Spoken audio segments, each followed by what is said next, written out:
Hello, I'm Dr. John Lyons. Welcome to the TCOM Conversations webinar. Today's webinar, we're going to talk about a presentation that I did for the 5th annual Italian TCOM Conference. Usually it's in Milano, although it's in the cloud this year. And what the organizers asked me to talk about was the impact of the COVID epidemic and what kind of implications that might have, or how we can think about translating the problems, the challenges, the trauma that came from that particular experience into some learnings moving forward, and how to think about that, how to think about the transition back to normality post-pandemic. So we did learn a number of things in the pandemic. I think we learned universally that government plays an important role in population health, that you really do need some central leadership around issues in order to achieve safety for citizens and to mobilize the activities to get the vaccines both produced and then distributed. So government is important, but people are important too. It's not just the government alone. The decisions each individual person makes also has an influence on our ability to manage contagious and dangerous diseases. Second, people don't always learn from history. Unfortunately, some of us just are not particularly interested, or they don't pay attention, or they think the circumstances here are so different that historical lessons do not apply. So that's always a challenge, is that we as a human race tend to repeat the same mistakes sometimes over and over again because we don't really pay attention to history, perhaps. Third thing we learned is technology really, really helps. I mean, there's in many ways what happened with the pandemic, both from the creation of vaccines in record time and the distribution and the movement of many, many cultures into a work from home or work from a safe place model was really important in terms of the us all getting through this particular public health crisis. And finally, flexibility and adaptability are key for us to make the best of difficult circumstances. I think they're also key for thinking about how we can use any learnings from this to move forward so that we're not faced in the future with the same kind of problems of having to relearn by making the same mistakes over again. So in order to get at the concepts of flexibility and adaptability, it's always good to return to the definitions. You know, like in a good science, you want to start with the definition. So flexible is really defined in Merriam-Webster's dictionary online as being capable of being flexed, of being able to, so it's bending. Whereas adaptability is about changing. So those are two related, but actually pretty different constructs. Flexibility is about bending and adaptability is about changing. So if you think about that in terms of how you think about system and individual and organizational responses to crisis, you probably need both, but flexible is the first thing you're going to see. So how do we respond based on specific circumstances now? And second, adaptability is how do we as an organization or as a system or as an individual change who we are or how we function moving forward so that we have learned so that moving forward, we're not making those same kind of mistakes. So that link between how do you adjust in the moment to how do you adjust in the long term, the link between being flexible and being adaptable is the key concept in terms of learning from challenges. So, of course, from a TCOM lens, then collaboration is fundamental, but actually collaboration has a different kind of role in these two really important processes of bending and changing. So collaboration creates an opportunity for us to be flexible. So in other words, when we work together, we're in a better position to be able to bend the rules so we can figure out what rules should we bend, what should we try to bend. We can talk to each other about what's working, what's not working. So I think you saw that happen rather rapidly in many places around the rules in terms of workplace performance and where you show up, or even in the US, the reimbursement for behavioral health treatment that went from like 5% telehealth to 95% telehealth in a matter of a couple of weeks. So that kind of collaboration, working together, creates a context in which it becomes possible to bend the rules and it doesn't feel like people are cheating. You know, it feels like, okay, we're trying to be creative, we're trying to innovate possible solutions. And so you're doing that within a trusting environment so that you can learn.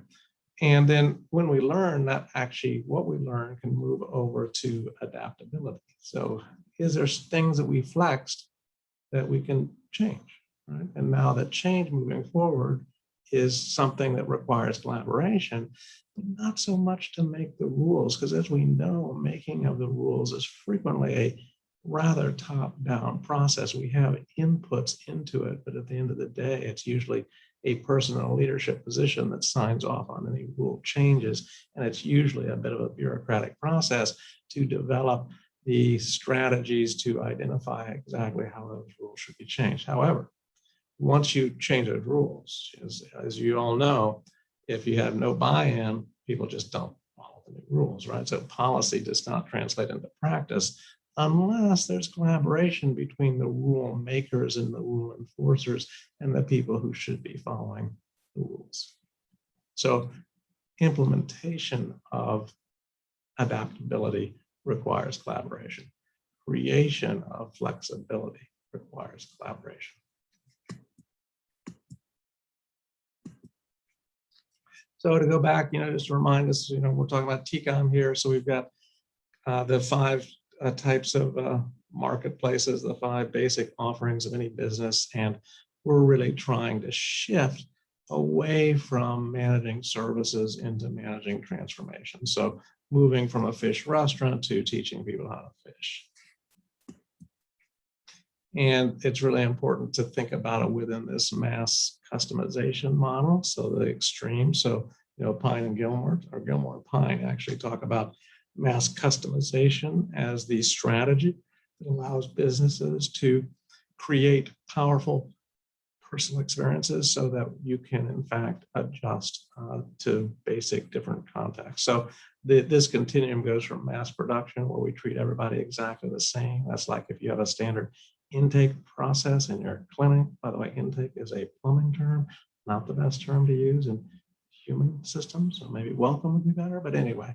So mass production, if you have that kind of intake process and you force everybody to do exactly the same thing, that's probably off-putting, because what you're communicating to people, of course, is that I don't care about you until I first take care of my needs. Once I can get all this information that I need and know I'm going to get paid and know what I'm supposed to be doing and meet all my regulatory requirements, then I care about you, but not until we can get through all this other crap can I do that. So that's not a very good message to give people when they're coming to help. The other extreme of that is individualization. And that's where you treat everybody as if they're completely different. So that'd be like radical recovery models or fundamentalist wraparound, where you treat everybody completely different. The problem with that is it's unrealistic. It's naive, because in fact, we don't decide how to help based on how people are different. We decide how to help based on how they're the same. And in fact, if everybody were completely different from everybody else, we would learn nothing from anything. There'd be no point in going to school, no point in becoming a professional, no point, because nothing would be learned, because one situation doesn't apply to the next. So there's a logical fallacy with the concept of individualization. It will never happen. It cannot happen, because we decide how to help based on how people are the same, not based on how they're different. And so we want to respect people's differences, but identify their commonalities, because that's how a helping sector works efficiently. And so mass customization is the model that helps you do that. So it's designed actually to have this flexibility built in. So it's actually adapted. It's adapted to allow flexibility on an ongoing basis. So how do we begin to embed flexibility and adaptability into our ongoing work? Well, we need to move away from a compliance-based system. So compliance is inflexible, right? Compliance is not adaptive. Compliance is, these are the rules, and we will hold you accountable to following the rules. And we will in fact punish flexibility and innovation because you're not following the rules. We will ding you. We will not pay for you to be innovative. We will in fact pay for you to have 45-minute sessions once every 2 weeks or whatever. I mean, so you have all these compliance models that are designed out of behaviorism. They're actually designed out of operant conditioning, B.F. Skinner, and they punish people, and punishment doesn't teach anything. And so there's a very good chance, and I suspect most of you are well aware of this, that the things which we hold people in compliance for have little or nothing to do with the actual transformational impact of the work itself. That's a major problem. That's actually us shooting ourselves in the foot and preventing us from realizing the full potential of a transformational offering by trying to force it into a seafood restaurant kind of model, into a service system thinking. So we need to move beyond a compliance-based culture of thinking that compliance teaches. Compliance is just used for behavior change, and you have to be extremely careful to make sure you're changing the relevant behavior. And there's very little evidence that compliance to any process is actually particularly relevant to the impact of that process. Some exceptions. The one exception, the clear exception would be sometimes fidelity to evidence-based practices is actually predictive of the impact of that practice. And that's where you really, really know exactly what should be happening, and you can actually define the process. The vast majority of our work, that's simply not true. We don't know what the process should be, and so the compliance models that are generically applied across systems are probably counterproductive. We need to embrace the transformational nature of what we do. This is going to be hard for some of us to do, particularly from a concept of you can't measure what you don't manage and you can't manage what you don't define. So it forces us, if we're actually going to take this concept seriously, to learn how to define the transformational impact of our work and then learn how to manage it so that we can actually embed into our management process personal change. So transformation is personal change. It's not status of discharge, it's personal change. So you have to be studying personal change, and that is by its very nature subjective. And so it gets some traditionalists, some attritional evaluation type folks, it gets their challenges them to think outside of how they were trained about the nature of science and the nature of truth and the nature of meaning in the work that we're doing. We're not about 45-minute hours. We're about helping people change their lives. Who knows best how their life is changing? Well, it's probably a consensus between the person being helped and the person helping. We also need to recognize that the vast majority of people in public helping systems do not do it for the money. So this entire capitalist payment structure that we use in commercial enterprises with great success doesn't really work in public sector social service systems, helping systems. It just doesn't work because I've asked thousands of people working in child welfare and public behavioral health why they got into the work. And I've not met a single person who told me, John, I'm doing it for the money, right? I've never heard anybody say, well, I particularly like documentation and paperwork, right? Nobody. I've heard a few people say they didn't like math classes, right? But the vast majority of people, and probably almost everybody listening to this webinar, you got into your work because you wanted to help people change their lives. That's why you do what you do. You didn't do it because you wanted to spend, maximize your billable hours or stuff like that. So we need to make sure we make the work consistent with the reason why people choose the work, which is one more reason we have to move past this compliance-based way of thinking about managing our system. So we're proponents in TCOM of using aspirational management, that you try to understand the aspirations of the organization, and then you want to align the aspirations of each and every individual in that organization with the aspirations of the organization. But at the same time, respect the fact that individuals will also have additional aspirations. And so you need to make sure you can align the central aspiration, the shared aspiration of the organization, but respect and promote the individual aspirations of members of that system. Easy to say and hard to do unless you're intentional about it.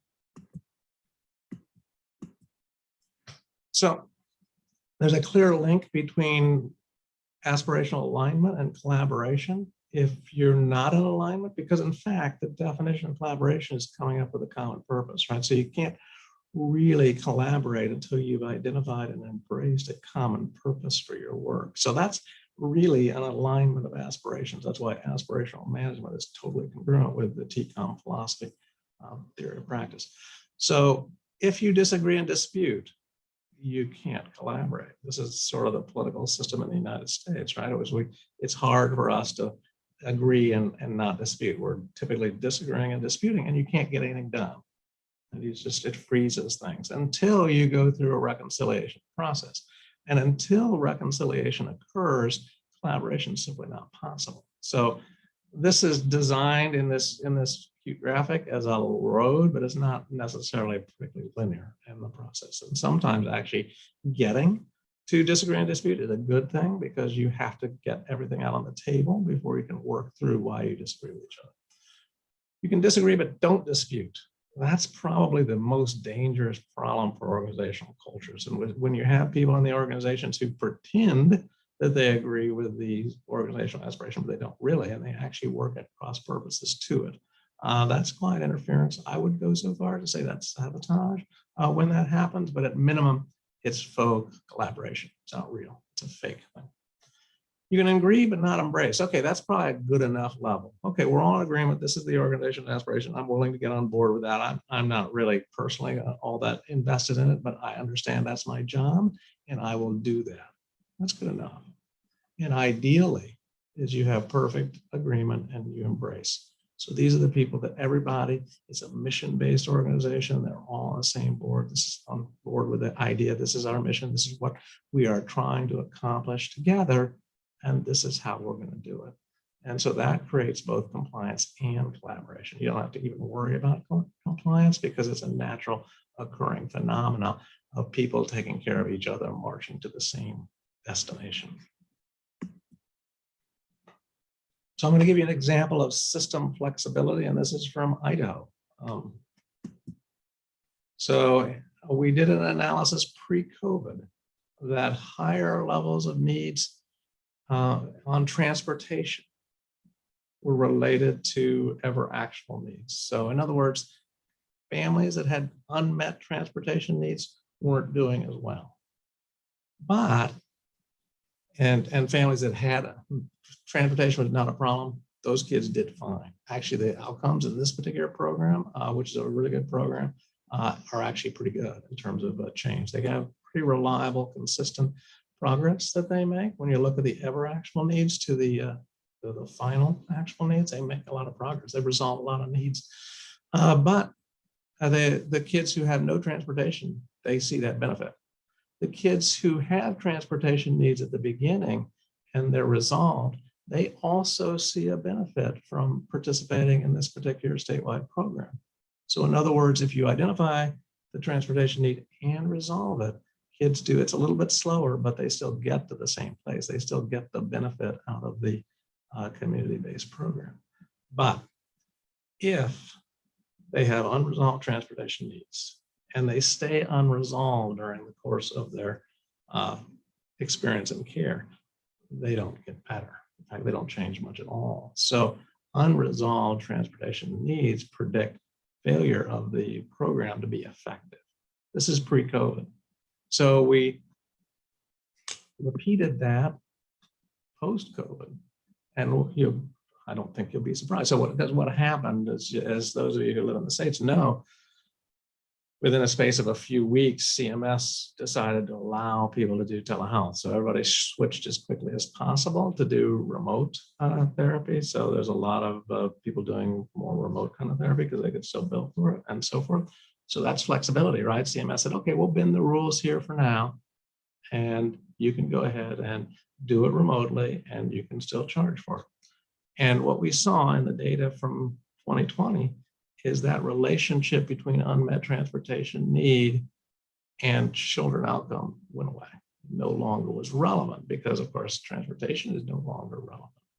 So then the question becomes, does this trend, and this is the data for those of you who like to see data. These are the actual regression analyses. a rather sophisticated analysis. It was controlling for every other CANS variable. So it was, literally every other CANS variable. So that means, it's really a robust finding if you can eliminate the impact of every other variable and still see that effect. So the question now becomes, is it possible to move from flexibility to adaptability? So the question now that's before CMS is, okay, we learned a lot. You can actually do successfully a lot of things remotely that we used to do in an office-based approach. What do we do now? So do we build that? Because there is some evidence even that some people actually prefer it, not everybody. Some people do actually prefer it. And if you live in rural areas, like, I think Idaho is a great example of a place that sometimes you have to travel a bit in order to get to a clinic, right? So if you would prefer to do this from home, it's easier and you can get better attendance because you don't have to travel so far. Isn't that better? So is it possible then to permanently change the rules rather than just flexing them for the pandemic? Is it possible to change the rules so that you can in fact honor the fact that different people are different in terms of for those people with difficult to meet transportation needs, is there a way to go ahead and give them access to distance therapeutic assistance, because that actually works just fine for them. So that would be an example of how you move from flexibility to adaptability using data in a post-pandemic world. So adaptability is really about leadership, right? To have a flexible system, you need innovation. Oftentimes that comes from the bottom up. To make it adaptable, it requires leadership. And Jack Welch famously said, the thing about being a leader is it becomes less about you and more about the people you serve. And so that servant leadership kind of model is really probably exactly right within the helping sectors. Thank you very much. I hope you enjoyed this episode of TCOM Conversations webinar. Give me an email if you have any questions, comments, concerns, or thoughts about what we talked about today. Thank you very much.